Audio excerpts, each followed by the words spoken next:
Ya, Assalamualaikum warahmatullahi wabarakatuh. Ini adalah sebuah tugas presentasi, tugas yang diberikan kepada peserta dari pelatihan pekerti ya. Jadi saya di sini akan mempresentasikan tentang video sebuah bahan ajar. Bagaimana penyusunan bahan ajar dan rubrik penilaian. Jadi tujuannya adalah peserta dapat memahami teknik penyusunan dan pengembangan bahan ajar, peserta dapat memahami pengembangan evaluasi dan rubrik penilaian. Pembahasannya tadi ada 4. Di sini teknik penyusunan, buku sebagai bahan ajar, tahap pengembangan penyusunan buku sebagai bahan ajar, lembar evaluasi bahan ajar, rubrik atau kriteria penilaian. Nah, lebih lanjut, teknik penyusunan buku sebagai bahan ajar itu di sini ada beberapa ya teman-teman, seperti basic training yang dikemukakan oleh National Center of Competency yang mengatakan bahwa segala bentuk bahan yang digunakan untuk membantu dosen di universitas itu melaksanakan proses pembelajaran. Jadi sebelum kita membahas teknis dan khusus tentang penyusunan buku ajar, secara mendasar perlu dipahami tentang hal-hal seperti ini, yaitu suatu materi perkuliahan atau pelajaran disusun secara sistematis. Jadi pembelajaran atau materi yang akan disampaikan kepada mahasiswa itu sudah tertata rapi, sistematis, jadi jelas arahnya kemana.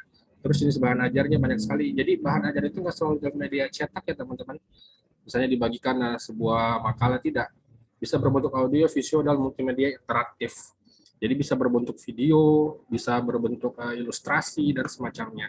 Terus dari keempat jenis bahan ajar tersebut, bahan ajar yang paling relatif mudah dibuat adalah bahan ajar cetak. Memang ini tadi seperti saya sebutkan bahwa memang bahan ajar cetak termasuk bahan ajar yang sangat simpel digunakan karena cukup mengetik beberapa halaman, di print, dibagikan, atau misalnya di fotokopi, dibagikan kepada mahasiswa, selesai. Tapi itu termasuk bahan belajar yang cukup monoton untuk informasi, untuk zaman modern yang sekarang informasinya sudah serba digital. Lebih lanjut, fungsi bahan ajar itu dibedakan menjadi 3 menurut Prastawa dan Lestari. Itu fungsi belajar dalam pembekalan klasikal. Jadi pembekalan klasikal adalah fungsi belajar yang cenderung di mana mahasiswanya itu belajarnya pasif. Jadi dia tidak ada diskusi di sana, tapi mahasiswa itu lebih banyak lebih dominan sebagai pendengar apa yang disampaikan. Jadi kalau dalam komunikasi ini komunikasinya satu arah ya, dosen sangat dominan di sini, dosen atau pengajar sangat dominan di sini. Terus sebagai bahan pendukung proses pembelajaran yang disonggalakan. Jadi penyampaian materi yang diberikan kepada dosen atau pengajar itu cenderung 90%. Paling mahasiswa sebagai komunikan, dosen sebagai komunikator, mahasiswa sebagai komunikan cenderung hanya akan bertanya atau berdiskusi di akhir kegiatan mata kuliah atau kegiatan belajar mengajar. Seperti itu. Terus fungsi ajar dalam pembelajaran individual itu sebagai media utama dalam proses pembelajaran, sebagai alat digunakan untuk menyusun dan mengawasi proses peserta didik dalam memperoleh informasi sebagai penunjang media pembelajaran individual. Jadi ini pendekatannya lebih ke personal ya teman-teman. Jadi ketika dosen atau pengajar memberikan materi perkuliahan, dia cenderung lebih welcome, dia cenderung lebih mendekati secara person to person. Dalam komunikasi antar personal, jadi mahasiswanya itu merasa mendapatkan perhatian tersendiri dari sang dosen atau si pengajar. Terus fungsi pengajar dalam pembelajaran kelompok. Nah, kalau di sini biasanya ketika kegiatan belajar mengajar atau kegiatan berlangsung, sang dosen atau sang pengajar itu cenderung membuat mahasiswanya membentuk kelompok. Jadi kayak fokus group discussion. Jadi diusahakan bahwa setiap mahasiswa atau pelajar di sini yang ada di kelas ataupun dimanapun ketika terjadi proses belajar atau kegiatan perkuliahan di kampus, si mahasiswa itu cenderung lebih aktif satu sama lain. Jadi mahasiswa mau tidak mau akan tidak ada mahasiswa yang berkesempatan pasif, semuanya aktif pada fungsi bahan ajar dalam pembelajaran kelompok. Terus karakteristik bahan ajar menurut Widodo dan Jas Ismaili dalam Lestari, yang pertama itu self-instructional, jadi peserta bahan ajar dapat membuat peserta didik mampu membelajarkan diri sendiri dengan bahan ajar yang dikembangkan. Jadi kalau di sini cenderung ketika perkuliahan di kelas selesai, si mahasiswa itu akan diberikan tugas dalam artian bahwa pembelajarannya itu mandiri di kelas. Jadi ada sistem pembelajaran di mana mahasiswa atau pelajar itu akan lebih aktif ketika diberikan tugas mata kuliah atau tugas oleh si dosen atau si pengajar. Terus yang kedua self-contained, yaitu bahan ajar yang harusnya memuat seluruh bagian-bagiannya dalam satu buku secara utuh untuk memudahkan peserta didik mempelajari bahan ajar. Jadi ada yang namanya bahan ajar yang dibuat dengan bagian-bagian khusus dalam buku. Jadi kalau misalnya buku itu terbagi dalam 30 bab dan kebetulan mahasiswa itu ada dalam 30 orang atau 30 mahasiswa, maka si dosen akan memberikan kepada setiap mahasiswa itu satu tugas. per bab, nanti dipresentasikan atau didiskusikan di kelas. Terus yang ketiga, stand alone atau berdiri sendiri, itu bahan ajar dikembangkan tidak tergantung pada bahan ajar lain atau tidak harus digunakan bersama-sama dengan bahan ajar lain. Jadi ini jauh lebih mandiri ya pembelajarannya, stand alone ini. Jadi cenderung mahasiswa itu akan diberikan bahan ajar yang bebas dalam artian akan mengalir lebih bebas aktif si mahasiswa atau si pelajar yang mempelajari materi dari dosen atau pengajar. Terus adaptif, yaitu bahan ajar yang hendaknya memiliki daya adaptif yang tinggi terhadap perkembangan ilmu dan teknologi. Jadi di sini lebih mengandalkan teknologi dan informasi ya teman-teman, seperti pembelajaran jarak jauh pada masa COVID seperti ini. Terus yang kelima, user friendly, yaitu bahan ajar yang layaknya hadir untuk memudahkan peserta didik untuk mendapatkan informasi yang sejelas-jelasnya. Jadi user friendly ini ketika perkuliahan kegiatan belajar mengajar terjadi, biasanya si dosen atau si pengajar sudah terlebih dahulu memberikan silabus. Jadi mahasiswa itu sudah diberikan namanya pemahaman atau dasar-dasar materi apa yang akan didiskusikan dalam satu semester pada mata kuliah tertentu. Contoh komunikasi massa, seperti bagaimana pengertian komunikasi massa, definisinya, teori-teorinya, sosiologi komunikasi massa itu seperti apa, dan semacamnya. Terus ada jenis-jenis bahan ajar. Di sini ada beberapa ya teman-teman, bahan ajar audio, video, bahan ajar yang prosesnya seperti foto, diagram, display, terus bahan ajar komputer, misalnya komputer media instruction yang digunakan oleh Hendrik dan kawan-kawan tahun 1996. Ada 5 jenisnya. Ini jadi bentuk bahan ajar, jenis bahan ajar itu bisa ada dalam bentuk gambar, ini sudah seperti dijelaskan, tapi ini lebih dirinci lagi. Ada dijelaskan di slide sebelumnya. Terus ada menurut Ellington dan Dress, itu mengelompokkannya jauh lebih rinci, ada 7 jenis bahan ajar seperti bahan ajar cetak dan duplikatnya, bahan ajar display, bahan ajar display diam yang diproduksikan, misalnya slide atau PPT, film strip, atau bahan ajar audio, misalnya audience, audio disc, audio tapes, dan siaran radio. Terus bahan ajar audio dihubungkan dengan bahan visual diam, terus bahan ajar video, misalnya siaran televisi dan rekaman video tape, bahan ajar komputer, misalnya computer assisted instruction dan computer based tutorial. Terusnya ada menurut Rothway, dia juga dikali dia mengelompokkannya menjadi 4, yaitu bahan ajar berbasis cetak, bahan ajar berbasis teknologi, seperti audio kaset, siaran radio, terus bahan ajar yang digunakan untuk praktek atau proyek, seperti kit sense, lembar observasi, itu bahan ajar yang terakhir, yang dikelompokkan oleh Rowntree tahun 1994, itu bahan ajar yang dibutuhkan untuk keperluan interaksi manusia, terutama dalam pendidikan jarak jauh, misalnya telepon dan video conferencing, seperti yang ada, seperti digunakannya Zoom atau Google Meet pada zaman pandemi seperti ini, pandemi COVID-19. Terus berdasarkan berbagai sudut pandang, beberapa ahli tersebut dapat dibagi 2 kelompok besar, yaitu jenis bahan ajar cetak, buku model handout dan lembar kerja, terus bahan ajar non-cetak. Bahan ajar dikembangkan dari barang sederhana, bahan ajar diam dan display, video, audio, dan overhead atau transparansi. Jadi, Dr. Syahabudin di sini mengkelompokkan dari beberapa pendapat ahli tadi bahwa bahan ajar itu ada yang cetak dan non-cetak. Dan cetak itu seperti modul, handout, dan lembar kerja. Terus bahan ajar non cetak itu seperti video, tape, audio, dan semacamnya. Termasuk gambar bergerak ya teman-teman, seperti ilustrasi dan yang lainnya. Terus ada bahan ajar itu ada buku. Ya, secara umum buku ini dibagi menjadi 4 menurut Prastowo dalam Lestari, yaitu buku sumber, buku bacaan, buku pegangan, dan buku ajar atau buku teks. Terus ada handout, modul, lembar kerja peserta didik atau LKS, lembar kerja siswa. Ini kalau yang khusus untuk LKS ini biasanya hanya digunakan ketika di sekolah menengah pertama sampai sekolah akhir ya teman-teman. Kalau untuk tingkatan perguruan tinggi, LKS ini sudah sangat jarang ditemui.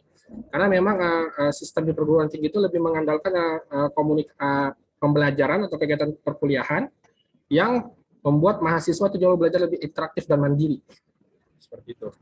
Terus ada teknik penyusunan bahan ajar cetak, ini ada beberapa ya teman-teman. Terus pengembangan bahan ajar, jadi interaksi pembelajaran, pengelolaan kelas, karakteristik isi pesan, pada saat pembelajaran akan dilaksanakan. Jadi pengembangan bahan ajar itu fleksibel jatuhnya, tergantung kebutuhan mahasiswa atau apa yang disenangi mahasiswa atau pelajar. Jadi dosen harus bisa fleksibel di sini dalam mengembangkan bahan ajar.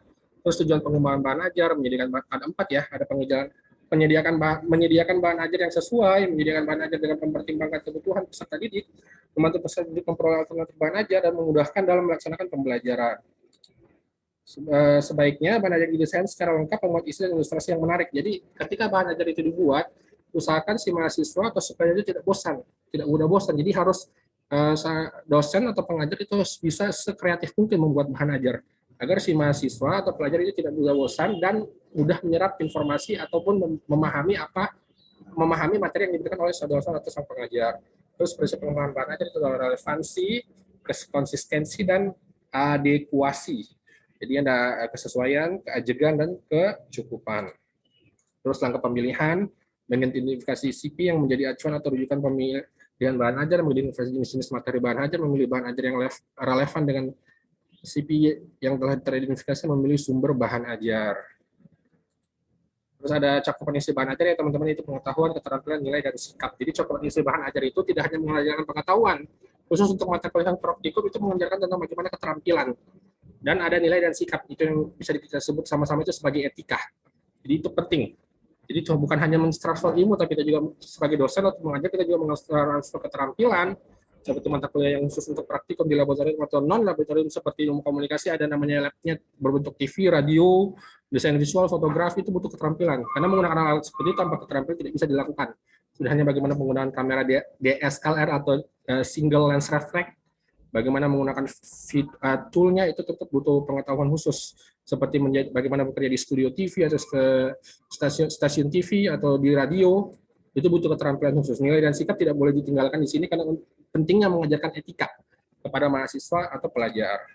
Terus ruang lingkupnya ada keluasan dan kedalaman, yaitu wide dan atau deep. Terus urutan bahan ajar itu sequence, pendekatan prosedural, dan pendekatan hierarki. Terus nanti penulisan bahan ajar atau buku darah atau buku daras. Buku ajar atau buku daras adalah buku teks yang digunakan sebagai standar pada MK atau pelajaran tertentu. Buku ajar memiliki kelas tertentu, sumber materi ajar, referensi baku, MK atau mata kuliah pelajaran tertentu. Yang ketiga disusun secara sistematis dan sederhana. Keempat terdapat petunjuk pembelajaran. Terus ada buku ajar, ada keamanan nasional, ada isi buku ajar, cara penyajian atau sequence tadi ya teman-teman sudah saya sebutkan di slide sebelumnya. Terus ada bahasa yang digunakan, ilustrasi, itu semua penting. Kenapa? Karena mahasiswa itu tidak semuanya bisa menerima informasi atau pemahaman yang diberikan dosen tanpa penyampaian dosen yang cenderung monoton. Kalau dosennya bersyukurlah kita kepada dosen yang atau pengajar yang sudah kreatif mungkin dengan berbagai macam penyampaian buku ajar. Jadi seperti yang tadi saya sebutkan di slide ini ada bahasa yang digunakan, ilustrasi. Cara penyajiannya itu harus cara penyajiannya itu harus disesuaikan dengan bagaimana mahasiswa itu bisa mengerti informasi ataupun pengetahuan yang diberikan oleh dosen, baik itu pengetahuan, keterampilan, maupun nilai etika atau sikap. Terus sistematis kerangka dan langkah menulis bahan ajar itu menyusun RPS, rencana pembelajaran semester, atau biasa disebut silabus. Jadi penting ya teman-teman semua, karena dengan menyusun RPS ini mahasiswa punya gambaran singkat tentang materi-materi apa yang akan didiskusikan ke depan. Karena perkuliahan yang ideal itu bukan hanya dosen 100% berbicara, menyampaikan informasi ataupun ilmu atau pengetahuan kepada mahasiswanya, tapi harus ada diskusi di sana tentang menyelesaikan bagaimana suatu masalah ataupun teori contoh kasus yang ada. Jadi terlahirlah pemikiran yang solutif. Jadi menyusun RPS itu membuat mahasiswa terlebih dahulu membaca informasi atau tentang materi-materi yang akan diskusikan. Jadi perkuliahan itu jadinya lebih hidup seperti itu. Nah, terus di sini ada ini tugasnya untuk kita para peserta pekerti yang dilaksanakan di yang penyelenggaranya dari Untirta ya, saya skip. Terus mengembangkan evaluasi atau penilaian, yaitu penilaian adalah mengambil suatu keputusan terhadap sesuatu yang ukurannya lebih dengan ukuran buruk, bersikap kualitatif atau pernyataan naratif yang kata-kata. Penilaian terhadap bahan ajar sangat penting untuk memperbaiki kualitas bahan ajar. Terus penilaian adalah bagian dari proses pembelajaran sebagaimana siklus tersebut. Ini ada siklusnya teman-teman tentang rancangan, pembelajaran, dan luaran. Ada profil, CPL, mata kuliah, rangkaian mata kuliah, struktur kurikulum, rencana pembelajaran semester, terus pembelajaran melibatkan dosen, mahasiswa, atau sumber belajar, terus lulusannya memiliki kemampuan sesuai capaian pembelajaran lulusan atau CPL. CPL itu capaian pembelajaran lulusan ya teman-teman, jadi kalau yang CP tadi itu capaian pembelajaran. Jadi kalau udah masuknya luaran, sebutannya capaian pembelajaran lulusan. Kalau tadi yang CP atau CP saya sebut, itu capaian pembelajaran. Di slide sebelumnya. Oke, penilaian terhadap bahan ajar juga dapat memperbaiki kebutuhan belajar mahasiswa sesuai konteksnya. Jadi ini penting ya teman-teman, analisis, design, development, implementation, dan evaluasi. Jadi ini untuk melihat bagaimana sebuah bahan ajar yang sudah diberikan dari rencananya yang sudah direncanakan secara sistematis, dan akhirnya dievaluasi ini untuk meningkatkan bahan ajar yang lebih baik lagi ke depannya. Terus ada beberapa aspek yang dinilai dari bahan ajar adalah materi, penyajian materi, keterbacaan, teks, wacana atau gambar, ilustrasi, dan kebahasaan. Terus materi isi ini tadi sudah disebutkan, ada penyajian, ada keterbacaan, teks atau wacana, gambar, ilustrasi, dan kebahasaan. Jadi ini sudah disebutkan ya di slide sebelumnya, jadi ini semua penting untuk disampaikan tergantung kebutuhan mahasiswanya. Jadi mahasiswa itu mudah mengerti dengan yang mana, ataupun bisa sekaligus disampaikan secara bertahap. seperti bagaimana teks atau gambar wacana atau gambar atau ilustrasi disampaikan, bagaimana bahasa yang tepat, terus bagaimana bahan keterbacanya, penyajiannya, dan materi yang disampaikan kepada mahasiswa. Terus ada teori penilaian dalam pengembangan bahan ajar ini menurut Dick dan Carey tahun 1996. Ada beberapa di sini teman-teman. Memperhatikan kesesuaian materi, mengikuti suatu urutan, berisikan informasi, adanya latihan praktek, dapat memberikan umpan balik, tersedia tes yang sesuai dengan materi yang diberikan. Jadi tes itu kayak ujian tengah semester, ujian akhir semester, atau kuis dadakan. Jadi untuk mengukur bagaimana mahasiswa itu paham dengan materi atau perkuliahan yang diberikan oleh sang dosen. Terus menurut Harjanto di sini ada 4 ya teman-teman dalam penilaian bahan ajar. Yaitu ada konsep, prinsip, fakta, proses, nilai, keterampilan. Terus validasi kelayakan bahan ajar yang dikembangkan ada uji coba, penilaian bahan ajar terhadap capaian sekolah hasil belajar. Terus ada proses evaluasi belajar ya teman-teman, komponen kelayakan isi mencakup ada 6 di sini. Komponen kebebasan mencakup ada 4 dan komponen penyajian mencakup ada 5 di sini. Terus komponen kegrafikan mencakup ada 4, variabel dalam evaluasi di sini juga ada 4. Nah ini ya teman-teman tabel tentang variabel indikator hasil evaluasinya. Jadi kecamatan isi, ketepatan cakupan isi, ketercernaan, penggunaan bahasa, perwajahan, di sini ada indikatornya, ada teman-teman bisa lihat sendiri.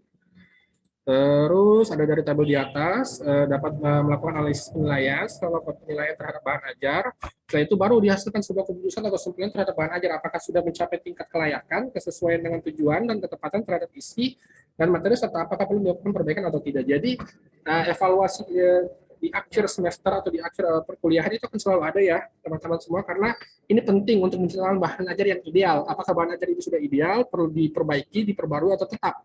Jadi itu penting untuk kedepannya, untuk pembelajaran yang lebih baik. Terus ada evaluasi untuk medium cetak atau buku cetak. Terus ada evaluasi ini medium cetak itu seperti foto, gambar, poster, dan kata, bukan hanya kata-kata ya teman-teman seperti slide sebelumnya. Terus ada penutup. Oke. Itu saja mungkin yang saya bisa sampaikan. Walau bisawab. Ini tentang penutup pengembangan buku atau ajar darah sesuai dengan kurikulum dan dinamika yang ada. Jadi evaluasi buku ajar diperlukan untuk menghasilkan desain bahan ajar yang baik, akan meningkatkan kualitas pembelajaran dalam mencapai CPL. Ya, saya baru tutup, maaf tadi terlewat slide-nya. Oke, wassalamualaikum warahmatullahi wabarakatuh. Saya lupa memperkenalkan diri ya, saya Iksan Alil Prayogi dari Universitas Serang Raya. Saya adalah peserta pekerti yang mempresentasikan video ini sebagai salah satu tugas. Jadi ya memang ini harus dilakukan dan diupload di YouTube. Semoga videonya bermanfaat ya teman-teman semua. Terima kasih.